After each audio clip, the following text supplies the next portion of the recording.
Hey there, today I'm gonna show you how you can download ChatGPT on your Android device. Right, let's get straight into the video, and first of all, let's try opening Play Store and search for ChatGPT.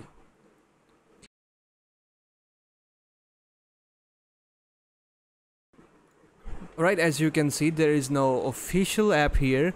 There are just some copies or some apps which are not entirely like the website which you love and you want to use that. Firstly, let's open a browser of your choice. So I'm just gonna open Chrome and just search for ChatGPT. Then log in using your account, or if you don't have one, you can just register and sign up.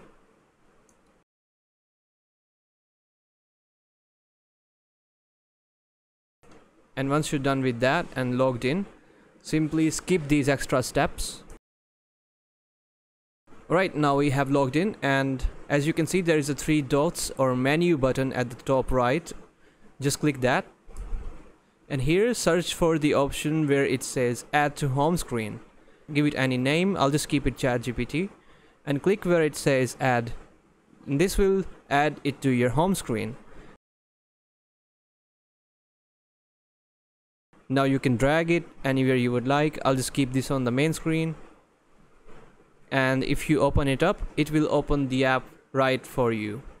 Well, hope this video helped you. Also, you should definitely check out this video, and if you took value, let us know or give it a like and subscribe.